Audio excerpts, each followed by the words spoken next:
Hello guys, చలికాలంలో మనకు ఎందుకు ఎక్కువగా యూరిన్ వస్తుంది మరియు వాటిని కట్ చేసినా కూడా కొన్ని బతికే జంతువుల గురించి ఈ వీడియోలో తెలుసుకుందాం.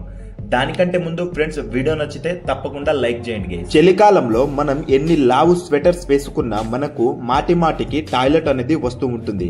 అయితే ఆ విధంగా ఎందుకు వస్తుంది? మన బాడీలో ఉండే చిన్న చిన్న బ్లడ్ సెల్స్ అనేవి లో టెంపరేచర్ ఉన్నప్పుడు అవి చిన్నగా మరియు బిగుతుగా అయిపోతాయి. అలాంటప్పుడు మన బాడీలో ముఖ్యమైన పార్ట్స్ కి రక్తం అనేది ఎక్కువగా సరఫరా కాదు. సో వాటికి ఎక్కువ బ్లడ్ పంపించడానికి మన కిడ్నీస్ అనేవి ఎక్కువగా వర్క్ చేయాల్సి వస్తుంది. సో మన కిడ్నీస్ అయితే ఎప్పుడు ఎక్కువగా వర్క్ చేస్తాయో అప్పుడు మనం ఎక్కువగా యూరిన్ కు వెళ్తాము. నెంబర్ 2, ఆక్టోపస్ ని ముక్కలుగా కట్ చేసిన వాటి యొక్క టెంటికల్స్ అనేవి బ్రతికే ఉంటాయి.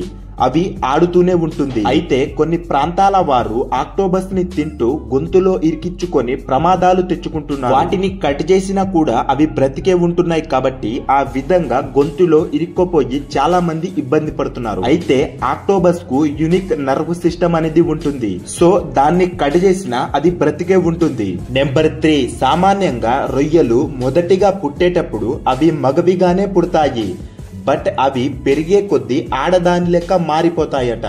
ఎందుకంటే వాటికి యూనిక్ గ్లాండ్ అనేది ఉంటుంది. సో అవి ఆ విధంగా ఆడదాని లెక్క మారిపోయినా వాటి యొక్క సెక్స్ హార్మోన్స్ అనేవి చేంజ్ అవ్వవంట.